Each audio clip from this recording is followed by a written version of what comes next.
Kent and everyone. All right, I'm going to mute some people who are not muted, except for Coach. I won't mute him. Coach, first day in shoulder pads today, so maybe you can talk a little bit about how things changed on that, and then we'll open it up for some questions. Will do. Thanks. As you mentioned, this is the first time this year we've been in pads looking at it, so that kind of put it all in perspective. I think the last time was December, right before the bowl game. We've gotten a lot of good work done, a lot of good non-padded practices done, but today I'll just say was a good start. Of course, we're nowhere near game ready, especially for a team like Wisconsin. But again, we're able to get people in, use the pads, get some good contact in, situational football. Just tempo of practicing in pads is totally different. So pleased with that. You also, of course, want to, try to stay injury-free as much as possible. So no injuries. Can't wait to watch the video to see exactly how, sometimes you think it went a certain way, but it didn't go that way. We'll bring the players back as our routine. We'll normally go from about 8:30 to 10:30 in the morning, and then bring the guys back and go from 4 to 6 in the evening with meetings. So that's about where we are. I'll take your questions. All right, Jeremy, you're up. Scott Beatty on deck. Hey, Lovie. Hope you're doing well. You've had 3 guys now opt out and a couple transfers that didn't kind of fulfill, this thing. How's all this uncertainty kind of impacted your roster management, or just how does it impact your team kind of going into this later season? Well, this 2020 is a different year. So we went into it with that in mind. We knew some players would choose to opt out, and that was the case. I think you mentioned 3 players that opted out.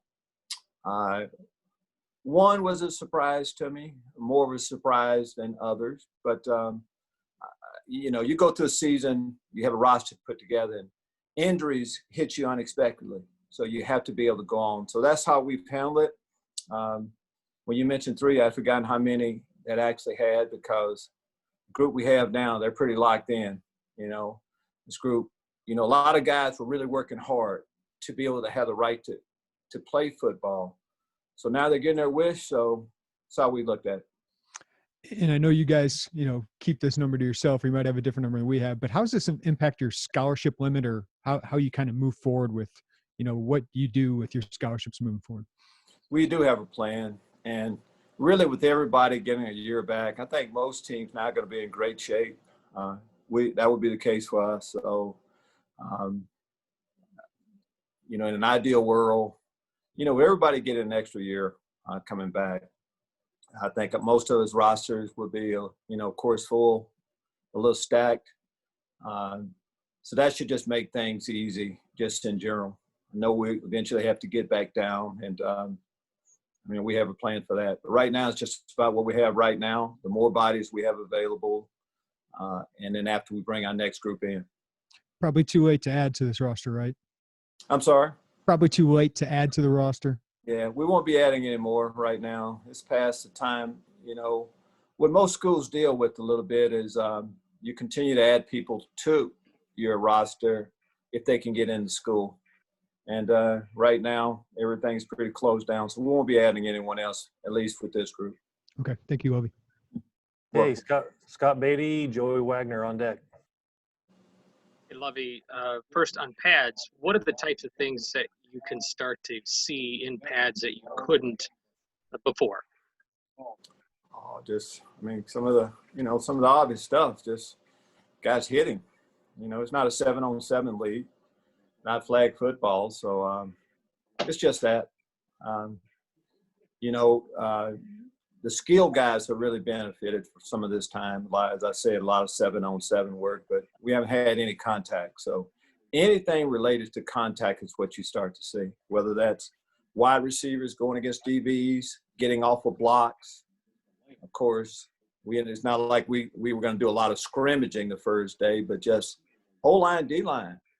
That's what it comes down to, really, on how well do your lines play. So that's what we're able to see today. And I'm talking pass rush, live, and of course the run blocking.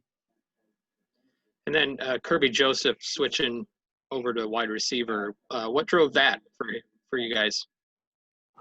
You have guys on your team, and you just keep working to look for them, look for their ideal spot. Really, we moved Kirby doing bowl practices is when he moved over. So he's been there for a period of time, and so looked pretty good, as a receiver. Most of the skill guys we bring in haven't, we would like for them to have some flexibility with them. So we knew that possibly could be an option when we were recruiting. Thanks. Okay, Joey Wagner, Scott Ritchie on deck, Bob Osmundson in the hole. You talked about Rod Perry physically, but in terms of maybe his mindset or his personality, how does he fit in with you guys as a team and with that defensive line group? Fit in well. I mean, he's an older guy, so he came here with a purpose. Going through the recruiting process, we got a chance to see who we thought he would be. And I just say he's had a professional approach. And what I mean by that, come to work every day, says the right thing, of course, does the right things. And he wanted to play he wanted to play major college football. And he's going to, of course, get his chance. Anxious to see the video a little bit, but I think I know who he would be. And we couldn't be happier to have him on the team. We've talked about depth, some players who could be a defensive tackle, but there's, some open spots or more open spots for playing time at the end position. Can you give a rundown of who you are looking for in those spots to make an impact this season? Well, I mean, you mentioned Rod, and I'm talking about interior guys. Of course, Jamal Woods, Deion Pate, those players have been around a while. Young players, Johnny Newton, excellent talent, good young prospect, going to help us win a lot of football games. And Anthony Shipton would be the other guy that, junior college player we brought in from California. He's here. So we have a little bit of depth. We lost some good interior guys that played a lot of football for us. So it's now, of course, we're retooling, and we like the prospects for that group. Thanks, Lovie. Okay, Scott Ritchie, Bob Osmundson in the hole.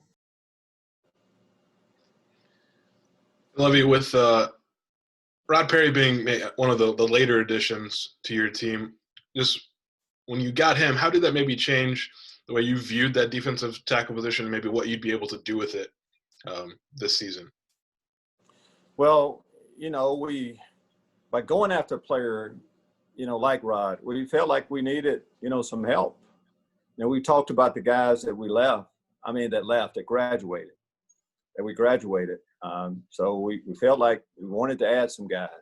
And luckily, Rod was just kind of godsend a little bit, a guy that was looking for an opportunity, a guy that played at a high level. It's kind of perfect storm a little bit with him. But we lost a lot of players at that position, and you're constantly trying to bring in defensive linemen. We want to be overloaded on the defensive and offensive lines. So if we're going to carry more guys, it'll be at those positions. That's a basic game plan that we have for our line. And then, today it was announced you had another aerial walk-on and Jaden Jones-Watkins at defensive back. I guess, what did you like about him to bring him on board? And do you like to get area guys on the team? Of course, we like to get area guys as many as we can. We like to get as many homegrown guys as we could. I'm talking about the Illinois products. Offensive line would be an all-Illinois starting offensive line. That's important to us if we can. And then it's just best guys we think will fit. And so we're constantly looking for guys to walk on with our program. We give walk-on scholarships here too. We're on record for that. So that process is ongoing, especially with students here on campus that we have tryouts, and if we get the word that, somebody that's already enrolled and all of that would like to give football a try, we'll most of the time give them that. Thank you. All right, Bob Osmundson up. Alec, you're on deck. Matt Stevens in the hole. Bob, I can read lips, but not that well. Coach, how is practice different in padded practice in the pandemic as opposed to before? What would we see different today? As a poll, you talking about just from last year? Yeah, from Bob, last year. Yeah. nothing's different. Really? Except for when I say nothing's different, once you get to the heart of real football, it's not anything different. I mean, as you can see, this gator will slide up there fairly easy, and you see a lot of people with, of course, being more protective that way. But as far as the actual practice goes, it's pretty much a practice for us. We test every morning early, so we know we have a clean team once we get on the football field, and then we practice. So, and besides that, it's a typical, I should say, routine that we normally like to go through starting a training camp. You're 3 weeks out for Wisconsin. I assume playing a team like that, padded practices are very critical, right? Because of their physicality. Is that correct or not? Yeah, it is. But, Bob, I just don't think you all of a sudden, when you start practicing, you all of a sudden get a whole lot more physical. You have to have physical guys, and you just don't get it in a 3-week period of time. We have tough players here. They have tough players. We played them before.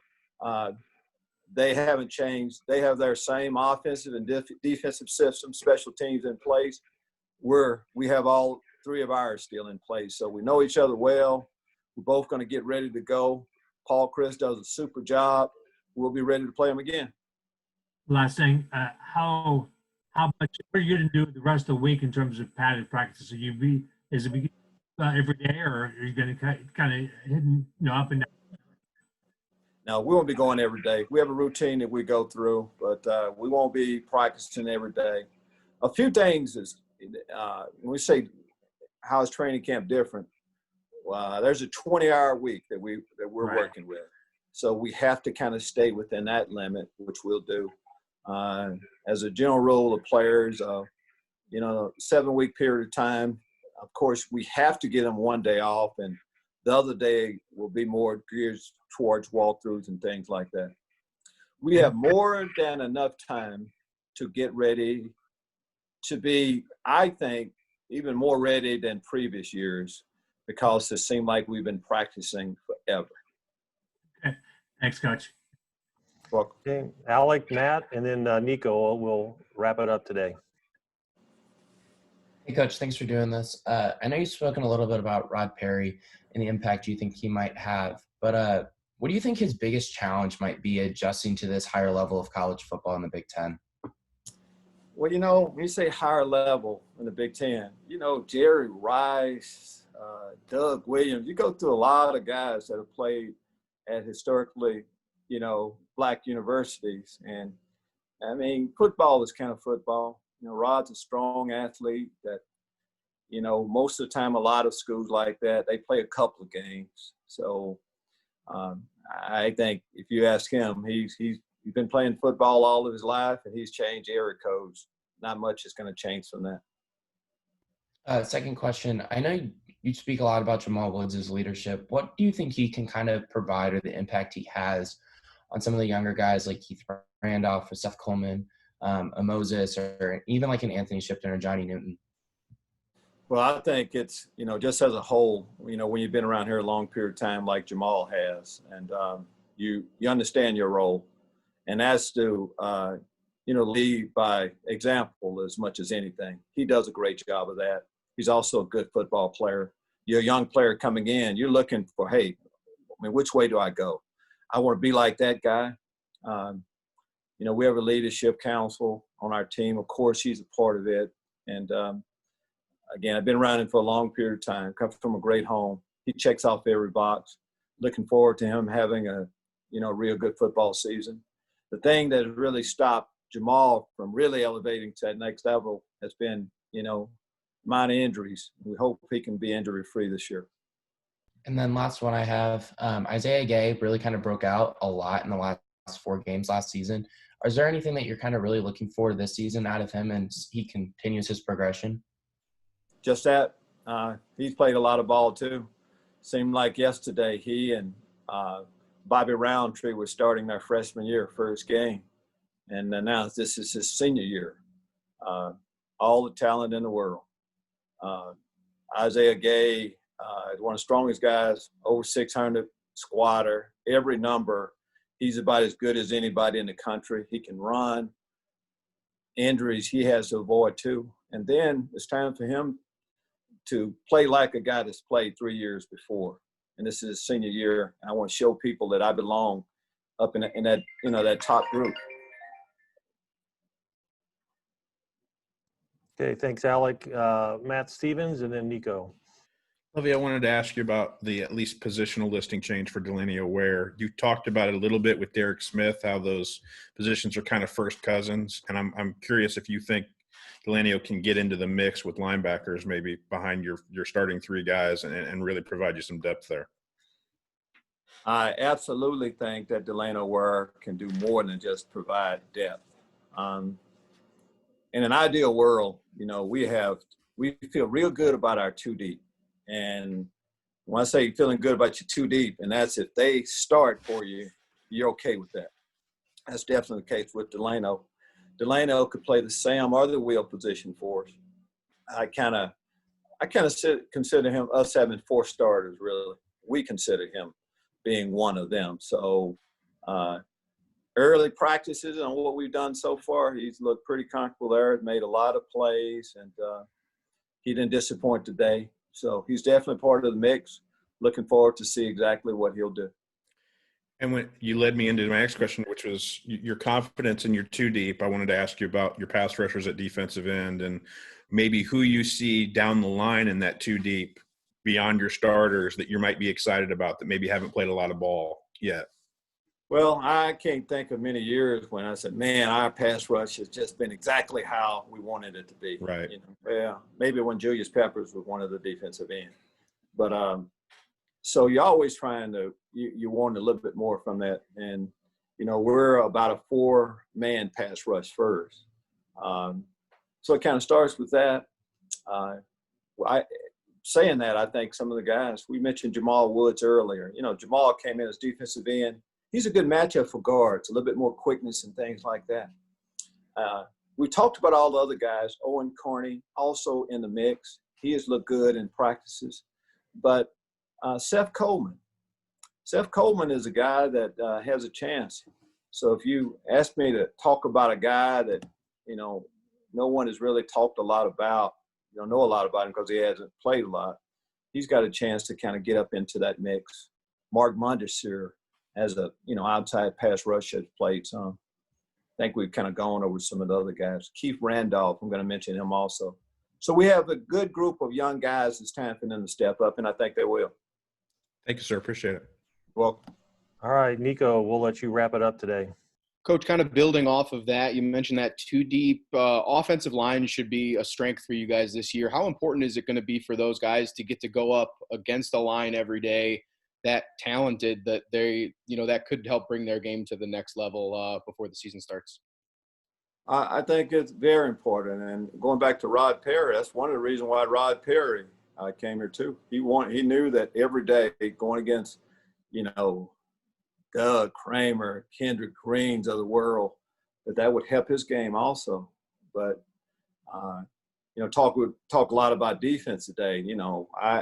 I could talk every day about our offensive line. Love the guys. Trust them. Believe in them. And if you're a defensive lineman, you have to be ready to go because they're going to be ready to go every day. So today, right now I sleep okay each night, but I was really excited about today too, to see those guys get a chance to class a little bit. Looking forward to the rest of camp too. What did you see in that clash here on the first day, and what are you kind of hoping to see over the next couple of weeks in terms of that battle continuing? The first day of pads, I probably shouldn't use the word class, so we're not quite there yet. But it's a start today is what we saw. Got a heavyweight fight going on, and, it's round, first minute of round 1. It doesn't tell you an awful lot, but, you felt each other a little bit, and that's what we did today. We felt each other a little bit. Looking forward to round 2 tomorrow. Thanks, Coach. All right. Well, thank you, everybody. Thank you, Coach. We'll Thank talk to you. you again tomorrow. Thanks, Lovie. Couple updates. Tomorrow we'll have Rod Smith on here. For you, those of you who do cover